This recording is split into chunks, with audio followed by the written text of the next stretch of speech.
billahi minash shaitanir rajim. Bismillahir rahmanir rahim. Alhamdulillah. Alhamdulillah wa salatu wa salam ayyuhan nabi sallallahu alayhi wa sallam. Peace and blessings, everyone. Welcome to episode 20 of the Ramadan transition. Allahu Akbar. We are officially in the last 10 nights of Ramadan. How do you feel? SubhanAllah, for me, I feel like this is when you see the finish line, then you begin to, you get that second win and you're like, okay, let's go. And that's how I feel right now. I feel like I'm on the last half gasser. When I was playing football, whenever I was out of shape or whenever we came back into the facility, whenever we were coming back into town, got back on our team, we always had to run gassers. We always had to run gassers. And for those that aren't familiar with gassers, it's going across the field, going the width of the field 50 yards and then running back. And we usually have to run 100-yard gassers, 200-yard gassers. So 200-yard gassers would be there and back, there and back. And, usually we'd have about 4 or 5 of them. But I was used to it, just like I'm used to fasting. And so those first 3, man, they hurt. You're doing it time, you're doing it in like 30 seconds or something like that. I can't remember the exact time, but you're doing them very fast. But when it came that last one, it's like you just got this extra win. And the most important part was, that your body is hurting. You know that you've been doing this for a long time, but the key is to start fast. Like on that last gasser, if I start fast and just put my head down, by the time I look up, I'm already on the other side. So I'm 1/4 of the way done. And so these last 10 days of fasting, or these last 10 days of Ramadan, I do my best to do the same thing. I start fast. Like I go hard. Like whatever Qur'an that you're wanting to read, whatever, maybe you didn't go to TaHa as much as you wanted to. Maybe you didn't serve the community as much as you wanted to. Maybe you didn't donate as much as you wanted to. I would say get a charity that you love. Get a charity that's near and dear to your heart. Give a charity that it can be Muslim or it can not be ran by Muslims. I have one of my good brothers, BJ Williams. He has a mental health bus. It's called Can I Be Vulnerable? Can I Be Vulnerable? Look them up on Instagram. And he's raising funds for a bus that goes to the community and serves them. So identifying services like that and charities like that where they're doing the work that you want to do or that you feel close to, donate there. And then say, hey, man, this is the month of Ramadan, and we're very charitable in this month, and this is the month in which I'm going to give to you. How amazing would that be for someone who's not a Muslim to receive a bunch of donations or receive a donation and they say, hey, man, number 1, I love what you're doing. Keep doing it. And number 2, I'm a Muslim and this is what we do during the month of Ramadan. What kind of dawah is that?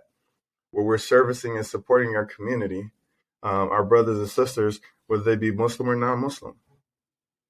And then we have our brothers and sisters at Nasiha, the Nasiha helpline 1866 Nasiha. They're doing some beautiful work. Again, mental health work, where they were just covering, at one time they were doing Canada, and now they're doing Canada and the United States. At one time they were only taking calls for a few hours in the day, but now they're open all the time.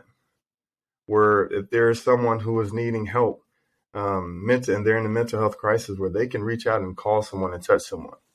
So those are 2 charities that I love and that I believe are doing some great work. So that's 1866 Nasiha, and then that's Can I Be Vulnerable on Instagram. Please look them up. Please donate to them. Please join their calls and elevate and help them elevate to the level to where they want to be in service and continue to be in service.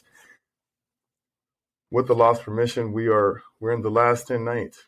And we're on the transition remix trade, and we're talking about transitioning in Ramadan, transitioning from where we're at and where we were to where we're wanting to be, transitioning to our miracle with Allah's permission.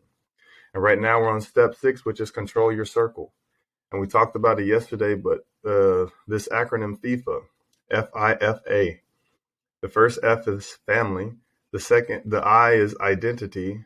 The second F is finances, and the A is attitude. Family, identity, finances, and attitude. And I want to spend a little more time on those 4 key contributing factors to your circle.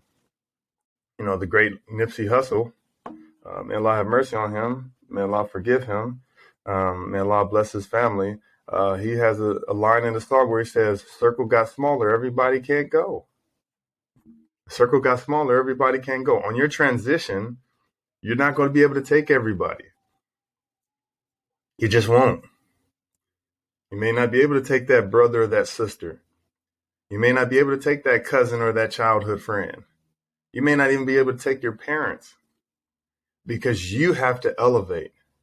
And transition is so important that we elevate our status, that we elevate our understanding, that we elevate our level of mercy, that we elevate our knowledge, that we elevate past where we were at, because everything is a test from Allah. And in that test from Allah is to get closer to him. And the only way to get closer to him is to elevate. So bi'idhnillah ta'ala, with Allah's permission, I ask Allah that we elevate in his grace and his mercy and his love and his light in the manner befitting the servant that he created, so that we can be great. Because we're great. Allah created us to be great. Allah created us. This transition is just for us to get closer to him. So that's what we're going to do with Allah's permission. We're going to get closer to Allah. And we're going to do that by controlling our circle. Family, identity, finances, and attitude. Yesterday we talked about writing down the list of things that are bothering you, that are you're worried about. You know, it's the last 10 nights. I just talked about these two beautiful charities, 1866 TaHa and Can I Be Vulnerable? Maybe you're worried with your finances, like, man, I can't give anything. Like, I only have $100. Like, what's $100 going to do? Well, I'm telling you, these last 10 nights, this is where you trust in Allah. This is where you believe that whatever you give is strictly for Allah.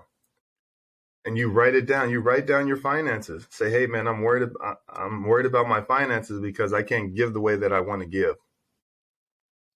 Well, I'm going to tell you, there's two things that we do with Allah's permission. Let's say we have that $100. We say, I only have $100 that I can give. Everything else is going to my bills. You divide that $100, you know, $50 for 1866 Nasiha, $50 for Can I Be Vulnerable, and you give it. You say Bismillah and you give it. And then the next thing is you look at your financial bucket and you say, hey, how can I help? How can I make it to where the next Ramadan I'm able to give? You're probably going to need a mentor, a financial advisor, and a financial planner. Probably going to look at your bank statements and say, hey, where is my bucket leaking? What loose spending can I take care of throughout the year, throughout the month, so that I can have this fun? And also, let me create a bucket that's just for my Ramadan giving with Allah's permission. And so going through that, now we've addressed that concern. So what we would like to do is write down everything that you feel worried or concerned about. You write it down in a list. Then you draw a circle, and everything that you can control from that list, you put inside of that circle. Watch how dramatic that list goes, how less it is, how small it is, because there's only certain things that we can control. And then when you look inside that circle, you ask yourself, what can I do right now to address this so I'm not worried about it? And whatever is outside that circle, I give it to Allah. Bismillah.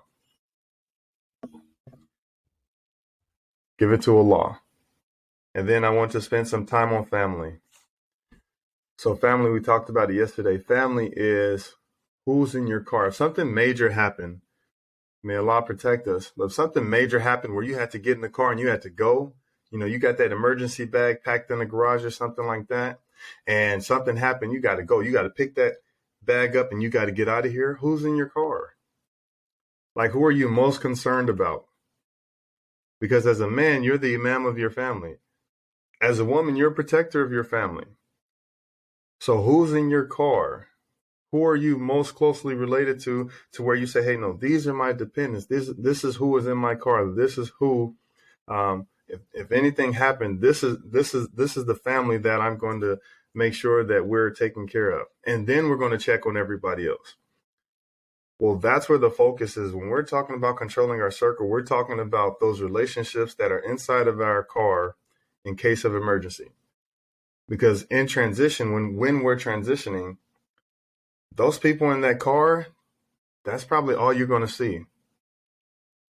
Like, yeah, your mother and your father, you love them, but when you're in transition, when you've lost your job, man, your parents may say, hey, man, what are you going to do now? And then now you got to figure it out. May Allah protect our parents. Sometimes your parents are in your car. Sometimes your mom or your dad lives with you, or your mother-in-law, your father-in-law. Maybe your parents live with you. So they are in your car. So then what's my relationship with my parents? But those individuals that are in our car, it's so very important that we start our connection and our relationship there with the Allah's permission. And so one of the great ways to address those connections and those relationships is to talk with them and ask them how would you like to be loved? Like I asked my youngest son, hey, Muhammad YaSeen, how would you like to be loved? Of course, he says he wants to do what he wants to do. And then he wants to play video games, eat ice cream, and have fun. Like, that's his love language. His love language is playing video games, eating ice cream, and having fun. I said, okay, well, I know you like to play video games, eat ice cream, and have fun. But is it okay if that doesn't happen every single day? Maybe we can play video games. Maybe we can have fun. But the eating of the ice cream, I'm not sure if we can do that every day. He's like, that's okay. But I just want to make it clear that this is what I want. Like, this is my love language, having fun. Okay, so I write that down. Okay, I can have fun with my youngest son. Go to my eldest daughter. Okay, Layla, how would you like to be loved? Oh, I want you to do things that I like to do. I want you to be interested in things that I want to do. Okay. So I'll sit down and, as a teenager, teenagers can go up and down, left and right. So you could be doing the same thing every day and everybody's cool. And then one day it just flips on us. But again, for the imam of your household, for the protector of your household, being merciful in that, even in that relationship, in that connection, in that moment, to say that there will be days where we're clicking, there will be days that we're not. But understanding I'm doing my best. And that's the biggest thing about when we're in transition is, am I doing my best? And we talked about that earlier on earlier episodes, is reminding yourself that you're doing your best. You're doing your best. You're doing your best. And if you say, hey, I'm not doing my best, like right now, I'm not doing my best when it comes to my daughter and hanging out with her. My hours have been crazy. I've been tired and all these different things. But after this call, guess what? I can go do my best. I can go share some time with her and what she wants to do. And so that's very important when it comes to our family, when it comes to our circle, asking ourselves, when it comes in our transition, am I doing my best? I pray that I'm doing my best. Even right now with this podcast, I pray that I'm doing my best. I ask you guys to forgive me for my shortcomings and mistakes, because this is just something that over the pandemic, I just put together. I just said, hey, man, I feel like life is transitions. Life is made up of many transitions and major transitions. And if we can master those transitions, we can master ourselves, we can master our life. And we can alleviate some of the stress and strain that we feel. And a society that's constantly being, we're constantly being poked at. Our emotions are constantly being torn and taken here and there. And we're told what to feel and who to feel it for. And that's difficult. May Allah protect us. So today, that's what we're doing. We're working on the family. We're working on the family as far as getting into our car. That car that, in case something happened, may Allah protect us, but who's in that car with you? Family. Who is my family? It may not be who we want it to be. That's another sad fact about our transition. It may be in the divorce, where someone who has always been in your car is no longer in your car. How do we deal with that? What steps do we take? Now you're used to looking over and you're used to looking at your husband or you're used to looking at your wife, and now they're not in your car anymore. That can be very emotional. That can be very traumatic. And so it's so very important that you're taking care of yourself, that you're being honest with yourself and honest with your emotions, that say, hey, I'm hurting, I'm feeling it. And who can support you in that? Where can you go to get that help, to get that service, where you look over and say, hey man, I feel a little incomplete because I was so used to having this brother, I was so used to having this sister right next to me, and now they're not there anymore. Well, I ask Allah in this last 10 nights of Ramadan, that all of our dear brothers and sisters, you find better than what you were looking for. I ask Allah to bless you on this transition and on your journey of getting closer to Him. That Allah blesses you all, everyone, all of us with righteous spouses. And in order to have a righteous spouse, in order to attain a righteous spouse, in order to court a righteous spouse, in order to marry a righteous spouse, first we must become a righteous spouse. So I ask Allah to bless us all to become righteous spouses, where we are leaders in our community, where we're leaders in our household, where we're leading with mercy. This is a time right now where mercy has to start and end every conversation. We're coming out of a pandemic where, I mean, we couldn't even see each other's faces. Like we couldn't even see, like, think about that. We couldn't see someone's face. I couldn't say assalamu alaikum to you and see your smile. Thank you, Brother Edward. I appreciate it. Brother Edward, checking in. MashaAllah, man. May Allah bless and protect him and his family.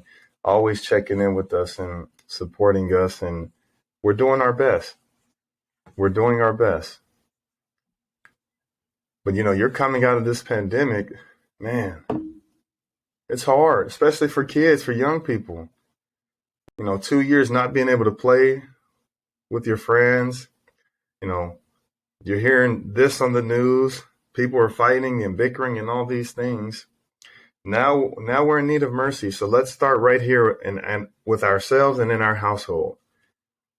Today and for the last 10 nights, let's just practice being merciful. Let's just make a conscious effort to say, I'm going to be merciful at every step. The first thing that I'm doing is going to be merciful. Every interaction, every text message, every encounter, when I'm on social media, whoever I'm posting or I'm responding, whatever it is, I'm going to be merciful. And if I can't be merciful in this sense, then I'm not going to speak at all. I'm not going to join in the fray. Maybe take some time off of social media this week and run to the finish line. There's only 10 nights left of Ramadan. This is it. These last 10 days of Ramadan. Let's finish strong. The time that we feel like, hey man, I'm not doing, you know, I'm just sitting and watching TV and I'm not really getting anything. Connect with someone. Call your parents. Go visit a friend. Do a service work. Go through your closet and say, hey, I'm not using this. You know, I'm transitioning my closet from the spring to the summertime. And these are some clothes that someone else can have. Man, go do that. Let us be in service this last week, this last week and a half of Ramadan. Let us continue to be in service. Let us continue to be merciful, because all of that is going to lead to us being merciful to ourselves and to our family and then to others.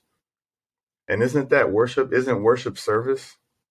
And so as Muslims, we submit our will to God. That's what a Muslim means, someone who submits their will to God. Well, let us be at the forefront of service, because that's what I think of. When I think of Muslims, I think that's where we're at. We are to be at the forefront of service. We're to be at the forefront of mercy. Allah tells us in the Qur'an that He only sent the Prophet Muhammad, sallallahu alaihi wasallam, peace and blessings be upon him. He only sent the Prophet Muhammad as a mercy to mankind.